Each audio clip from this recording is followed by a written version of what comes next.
पुंडलिक वरदा हरी विठ्ठल श्री ज्ञानदेव तुकाराम श्री संत ज्ञानेश्वर महाराज की जय। अध्यात्म विश्व विज्ञान यूट्यूब चॅनलवर आपला सर्वांचं हार्दिक स्वागत करीत अत्यंत आनंद होत आहे। श्री संत तुकाराम महाराज यांचा अत्यंत प्रसिद्ध असा अभंग आपण निरूपणाकरिता निवडलेला आहे आणि तो अभंग आत्मसाक्षात्कार झाल्यानंतरचा आहे।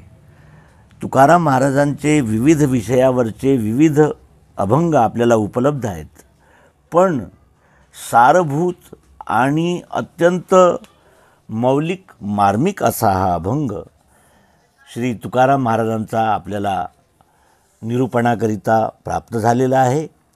आणि तुकाराम महाराजांविषयी सांगायचं तर तुकाराम महाराजांचा 375वा वैकुंठ गमन सोहळा आज सर्वत्र साजरा होत आहे। संत तुकाराम महाराजांचे विचार आज 425 वर्षे झाली तरी समाजाला दिशा देणारे ठरले आहेत आणि भविष्यातही ते सतत मार्गदर्शन करणारे विचार असल्यामुळे त्याचा आजही पुनरुच्चार वारकरी संप्रदायामध्ये आणि अध्यात्माचा विचार करणाऱ्या जनसामान्यांमध्ये अत्यंत मौलिक असा मानला जातो। कोणाही जीवाचा न घडो मत्सर वर्म सर्वेश्वर पूजनाचे, सत्य असत्याशी मन केले ग्वाही मानियले नाही बहुमता। याप्रमाणे तुका म्हणे एका मरणीची सरे उत्तम चिवरे कीर्ती मागे।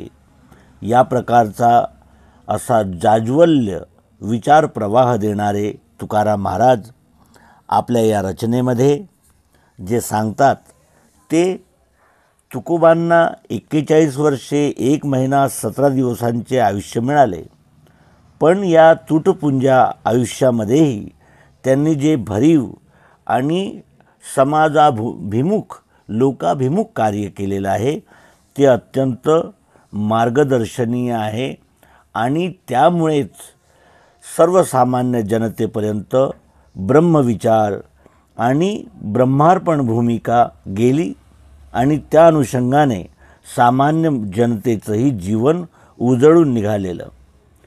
आणि या तुकाराम महाराजांच्या म्हणजे जीवनामध्ये एक गोष्ट प्रकर्षाने दिसते की तुकाराम महाराज हे नेहमी प्रवाहाच्या विरोधात होते आणि वेद उपनिषद इत्यादी प्राचीन ग्रंथामध्ये सांगितलेलं अध्यात्म विज्ञान त्यांनी सरळ मराठी भाषेमध्ये आपल्या समक्ष ठेवलेलं आहे। चला तर आपण निरूपणासाठी निवडलेल्या अभंगाकडे वळूया आणि त्या अभंगामध्ये आत्मतत्वाचा साक्षात्कार झाल्यानंतर तुकाराम महाराजांनी सार संदर्भ असा हा संदेश आपणा सर्वांना दिलेला आहे। सद्गुरू सारिखा असता पाठी राखा इतरांचा लेखा कोण करी।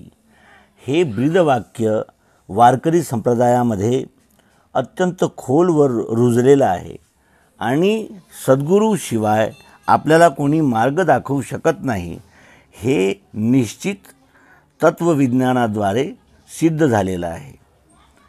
तर सद्गुरूंकडे नामदेव महाराज विसोबा खेचरांकडे गेले, तुकाराम महाराज बाबाजी महाराजांकडे गेले, ज्ञानेश्वर महाराज निवृत्तीनाथ महाराजांच्या म्हणजे शरण गेले।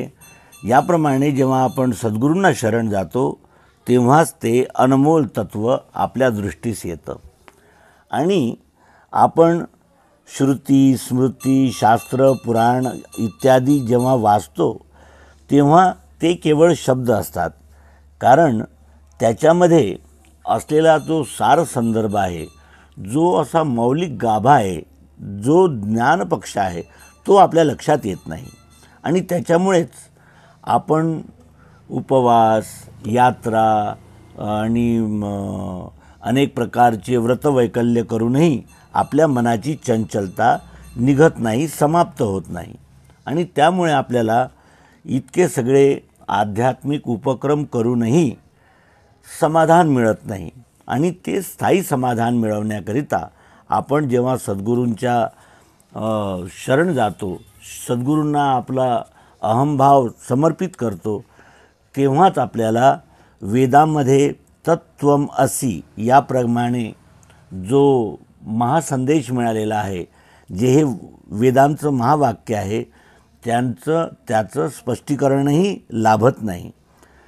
तेव्हा त्या तत्त्वम असि याला कसं पाहायचं, जो पाहतो तो कोण आहे, हे जाणण्याकरिता आपण यथार्थतः या अभंगाकडे पाहिलं पाहिजे. अणुरेणुया थोकडा, अणुरेणुया थोकडा, तुका आकाशा येवढा, तुका आकाशा येवढा.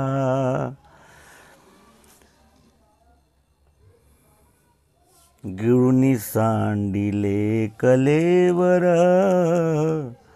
गिळुनी सांडिले कलेवर, भव भ्रमाचा आकार, भव भ्रमाचा आकार.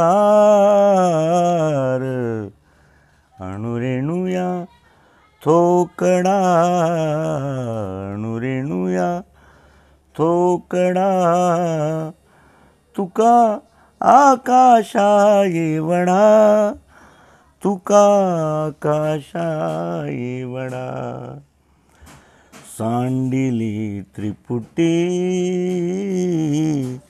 सांडिली त्रिपुटी, दीप उजळिला घटी, उजळला घटी, उजळला घटी.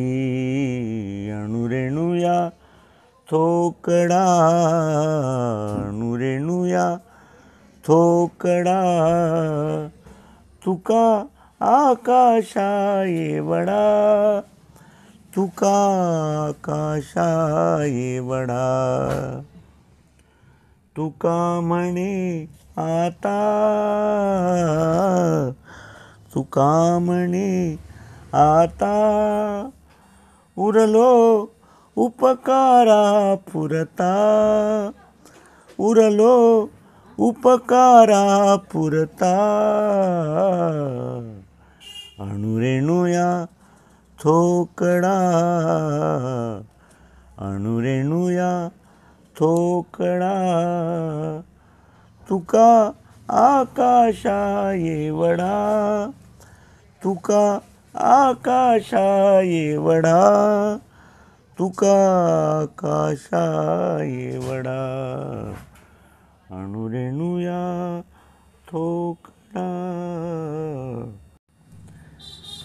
गुरु आणि सद्गुरूमध्ये जे महत्त्वाचं अंतर आहे ते म्हणजे गुरु हे विविध ग्रंथांमध्ये सांगितलेला सिद्धांत उजळणी करून सांगतात आणि त्यामध्ये काय सांगितलं आहे हे आपल्याला शब्दाद्वारे सूचित करतात.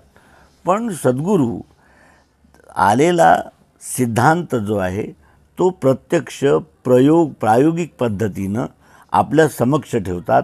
त्याच्यामुळे त्याच्यातलं यथार्थ गुह्य आपल्या हाती येतं आणि एकदा का ते गुह्य आपल्या हाती आलं म्हणजे आपल्याला सत्याचा साक्षात्कार होतो.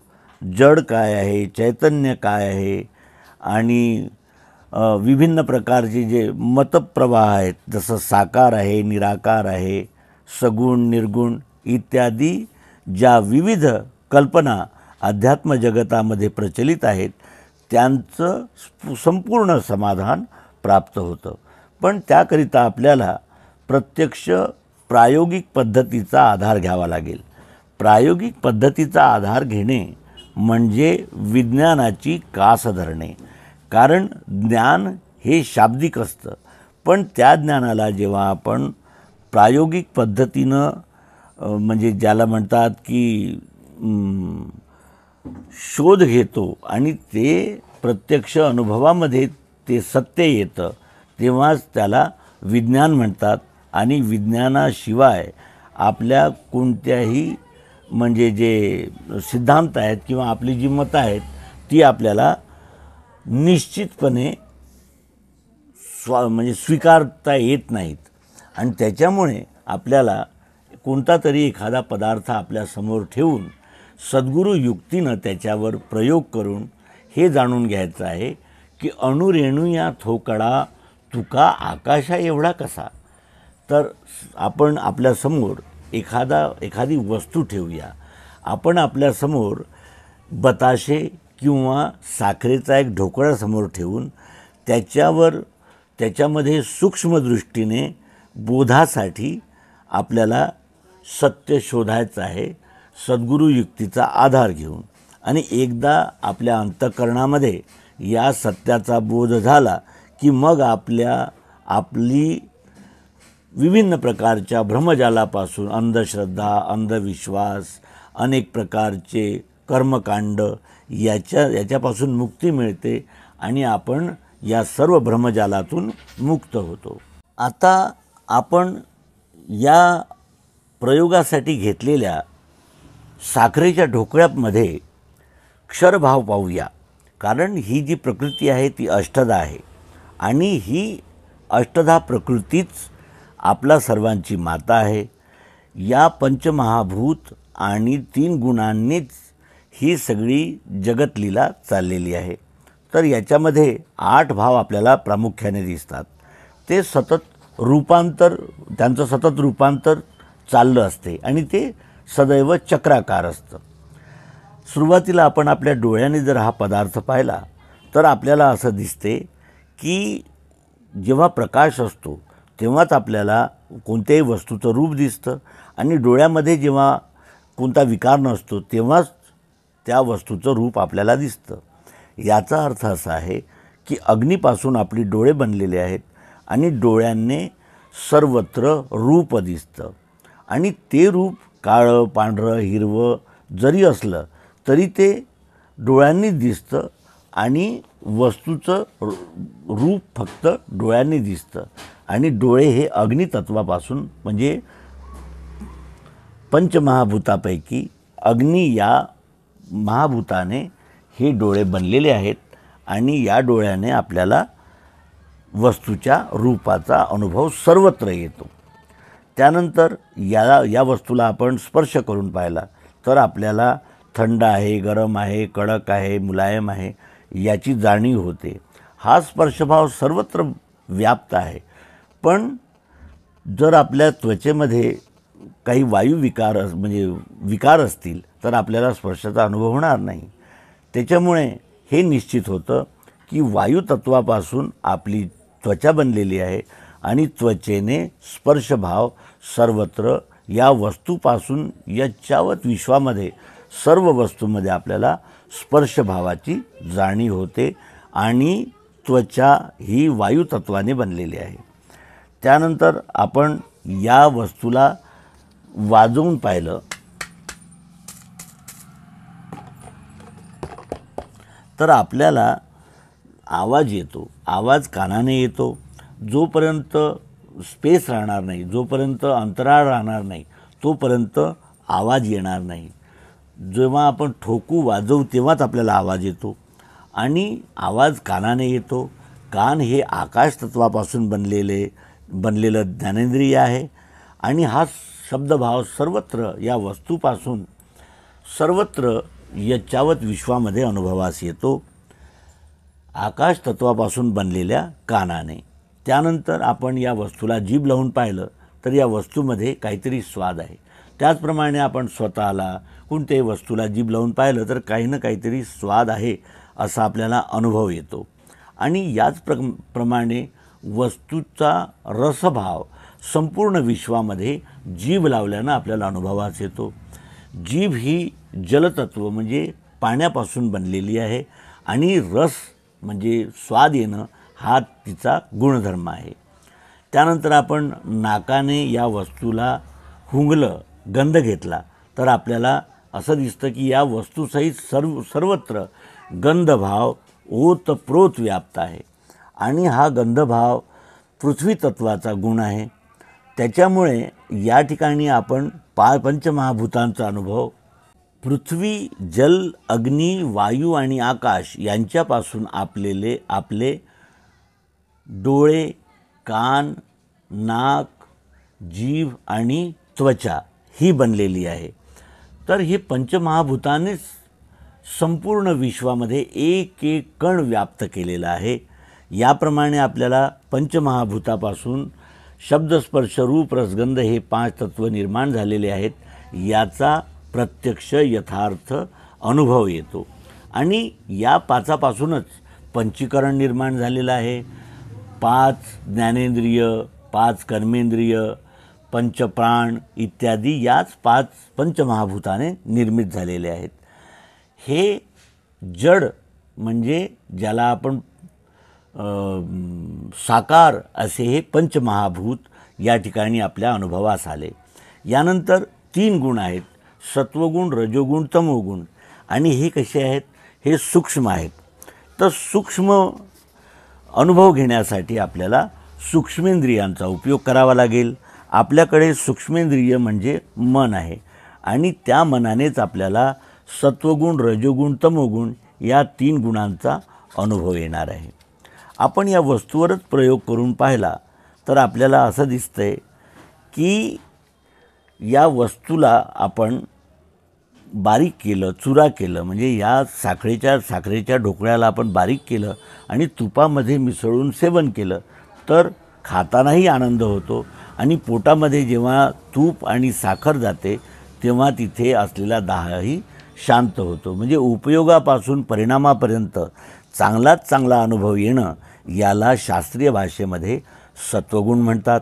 त्यानंतर आपण याच वस्तूला बारीक करून पाण्यासोबत सेवन केलं तर सेवन करताना तर चांगलंच वाटते कारण तहान भागते आपली, पण जेव्हा साखर आणि पाणी पोटात जातं तेव्हा पाणी हे डोक्यात चढल्यानं सर्दी पडसं होतं आणि साखर पोटात गेल्यामुळे तिथे उष्मा तयार होतो.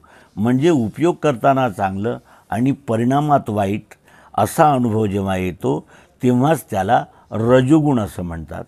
त्यानंतर आपण ह्या साखरेच्या ढोकळ्याला असंच चावलं आणि गिळण्याचा प्रयत्न केला तर काय होईल?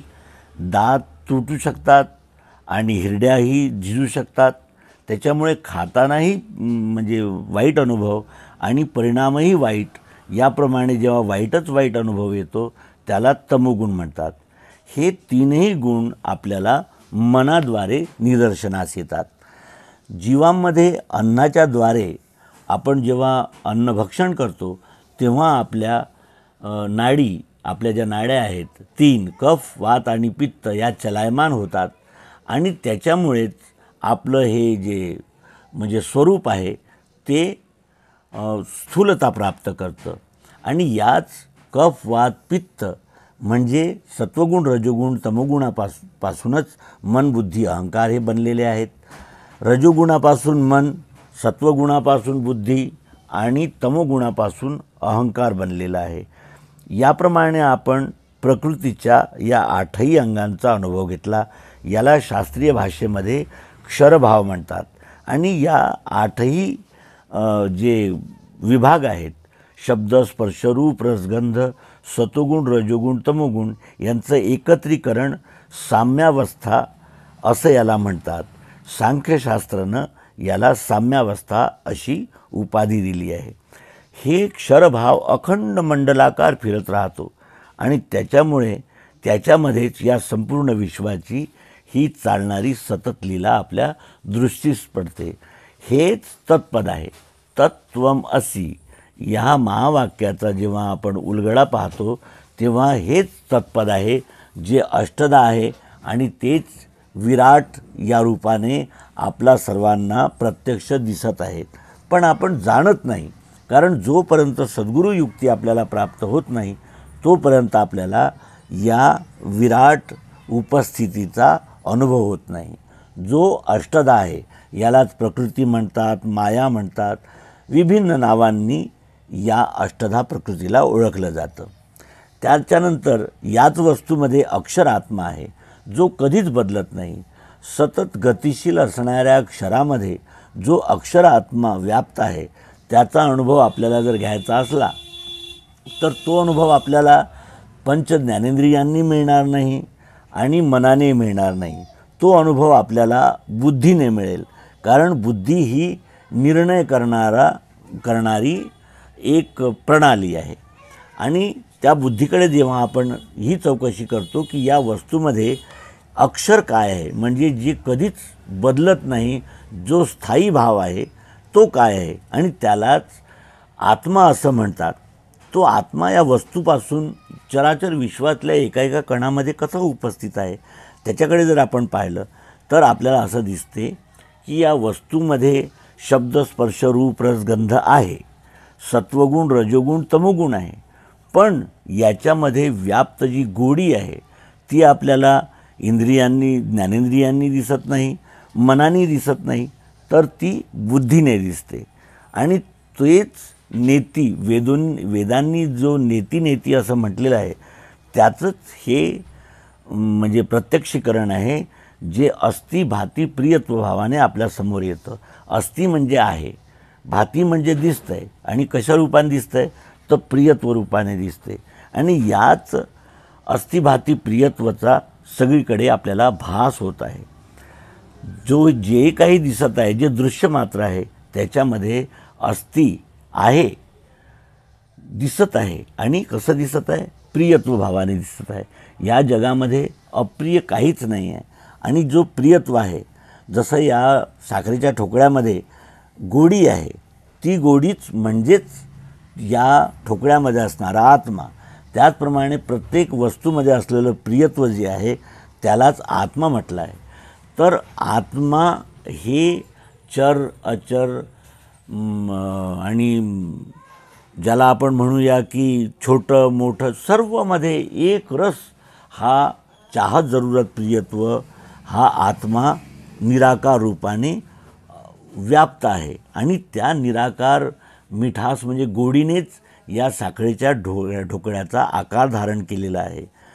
जर या ढोकळ्यामध्ये असलेल्या गोडीनं विचार केला की मी स्वतःला पाहीन आणि स्वतः पाहण्याची इच्छा जर या गोडीने केली तर काय डोळ्याने हे रूप म्हणजे ते अस्ति भाती प्रियत्व दिसू शकते? दिसूच शकत नाही. कारण जेव्हा जेव्हा आपली वृत्ती निजरूप पाहण्याची होईल तेव्हा तेव्हा आपल्याला हा ठोकळा म्हणजे हे विश्व दिसेल.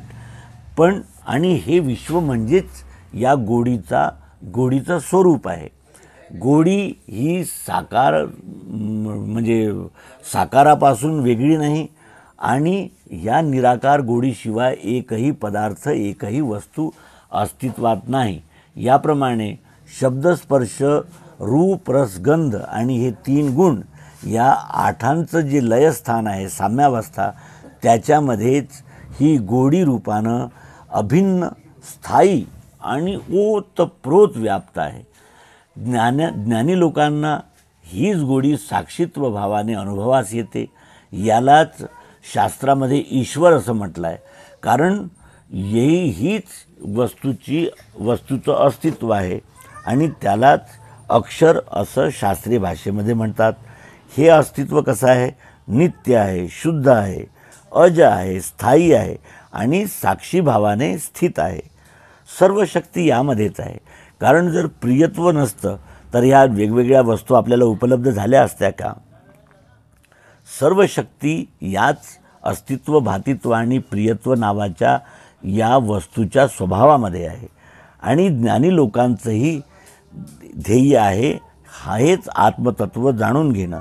आणि याच आत्मतत्वाला उच्चारण करण्यासाठी सर्व कर्मांच्या प्रारंभी ओम असं श्रुतींनी म्हटलेलं आहे. अष्टधा पृथ्वी जल अग्नी वायू आकाश सतोगुण रजोगुण तमोगुणाचा जो अनुभविक भाग शब्द स्पर्श रूप रसगंध आणि मन बुद्धी अहंकार हे म्हणजे ज्याला आपण म्हणतो प्रकृती, आणि त्याच्यामध्ये प्रकृतीमध्ये ओतप्रोत व्याप्त अस्ति भाती प्रियत्व रूप आत्मा. अष्टधा प्रकृतीला सगुण साकार म्हटलं आहे आणि अस्ति भाती प्रियत्व रूपाला निर्गुण निराकार आत्मा म्हटलेलं आहे. आणि हे दोनही भाव वस्तूच्या नावामध्ये एकवटतात. जसं साखर म्हणतात या प्रयोगासाठी घेतलेल्या वस्तूमध्ये शब्द, स्पर्श, रूप, रस, गंध, सतोगुण, रजोगुण, तमोगुण आणि अस्तित्व, भातित्व, प्रियत्व, रूप, गोडी या दोन्ही भूमिकांचं लय नामामध्ये होतं. साखर म्हणतात त्याच्यामध्ये असलेले हे 8 जे विभाग आहेत, शब्द, स्पर्श, रूप, रस, गंध, सतोगुण, रजोगुण, तमोगुण आणि अस्तिभाती, प्रियत्व, रूप हा निराकार ओतप्रोत व्याप्त भाव या दोन्ही भावांचं लय होतं. म्हणून नाम हे वस्तूचं संबोधन करणारं तत्व आहे. तर ह्या नामाला प्राप्त करताच आपली बुद्धी म्हणजे समाधान पावते, लय होते. हेच आपलं सद्रूप आहे असं ओळखलं आहे आणि हेच आपलं पुरुषोत्तम भावाने स्वरूप आहे. हीच सद्गुरूची महिमा आहे जी निजबोधाकरिता या ठिकाणी वर्णन करण्यात आलेली आहे. अष्टांगक्षर साकार आणि गोडीमध्ये रूप नाही या दोन्ही भावना सोडल्या पाहिजे आणि त्याला नाव दिल्यानंतर नावामध्येच हे दोन्ही भूमिका एकवटतात. हे शक्कर नाव म्हणजे साखर हे नाव पुरुषोत्तम भाव आहे. या ठिकाणी क्षर आणि अक्षर या दोन्ही भावांचं लय होतं. त्याच्यामुळे नाव घेताच वस्तूचं संपूर्ण स्वरूप आपल्याला म्हणजे दिसतं आणि त्याच्यामध्ये क्षर अक्षर या दोन्ही भावना लुप्त होतात. दृश्य साकार तोच आहे, निराकारही तोच आहे आणि दोघांचंही एकवटणं या वस्तूमध्ये आहे म्हणून याला सर्व म्हटलं आहे. एकाच वस्तूमध्ये 3 प्रकारच्या कल्पना केलेल्या आहेत ज्याला तुकाराम महाराज त्रिपुटी असं म्हणतात.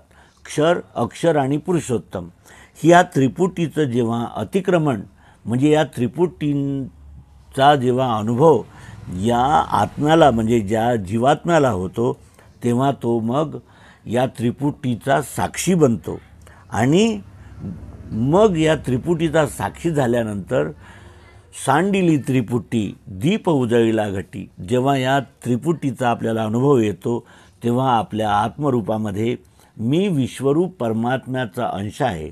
जसं साखरेच्या एका दाण्यामध्ये साखरेचे सर्व गुणधर्म आहेत त्याप्रमाणे एका कणामध्ये त्या विश्वरूप परमात्म्याचा म्हणजे अनुभव येतो. त्या जसं साखरेचा एक दाणा साखरेपासून वेगळा नाही, जे साखरेमध्ये आहे तेच त्या साखरेच्या दाण्यामध्ये आहे, त्याप्रमाणे या विश्वरूप परमात्माच अनंत रूपामध्ये, रंगामध्ये, अनंत प्रकारामध्ये लीला करीत आहे याचा आपल्याला अनुभव येतो.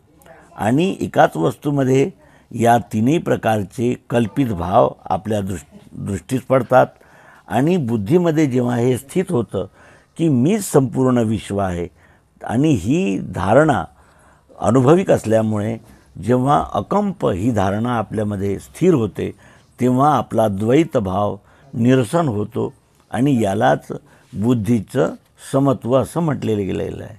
आणि समाधीची ही अवस्था जेव्हा अखंड राहायला लागते त्यालाच अनन्यता मिळाली असं म्हटलं जातं आणि ही अनन्यता प्राप्त करणं हाच वेदांचा सारही म्हटला जाईल.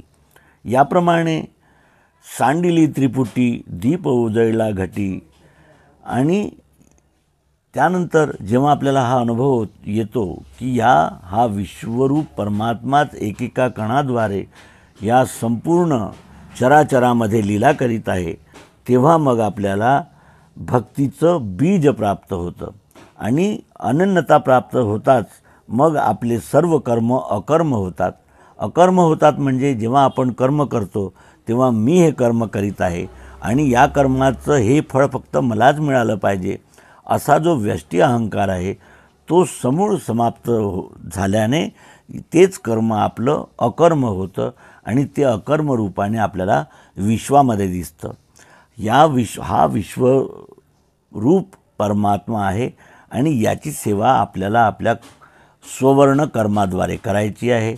तर तेव्हा ब्राह्मण ज्ञानविज्ञान देऊन, क्षत्रिय न्यायरक्षा करून, व्यापारी व्यापार गोपालन करून, वैश्य आणि शूद्र हा श्रमसेवेने या विश्वरूप परमात्म्याची अनन्य भावाने सेवा करतो। ही पराभक्ती श्रेष्ठ आहे आणि ही प्राप्त झाल्यानंतरच आपल्याला संपूर्ण भ्रमातून मुक्ती मिळते आणि हेच आपलं खरं स्वरूप आहे।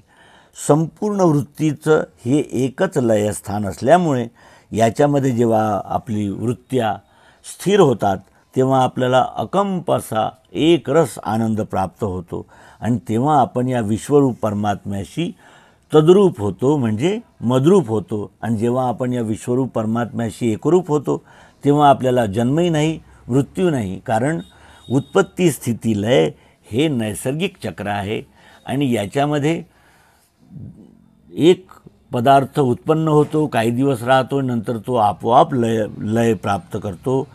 याप्रमाणे हे सतत चक्र चालत राहते। यालाच सर्वांग योग म्हणतात।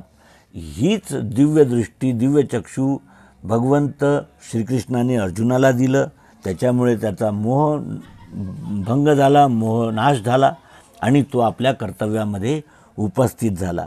आणि हे सतत आपण सदैव स्मरत जर राहिलो तर आपलं जे चित्त आहे ते निजकर्मामध्ये सदैव उपस्थित राहते आणि हे मिळाल्यानंतर मग आपला योगक्षेम यदृच्छाने विश्वरूप परमात्माच करतो आणि शेवटी आपल्याला वेदामध्ये जे श्रेष्ठ पद सांगितलेलं आहे ते प्राप्त होतं।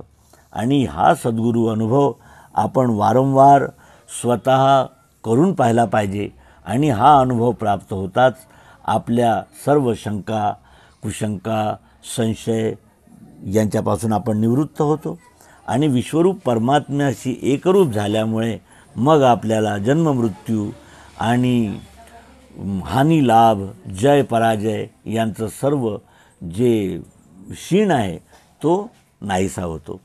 तर तुकाराम महाराजांच्या या अभंगाचा आपण सद्गुरू युक्तीद्वारे विचार केला।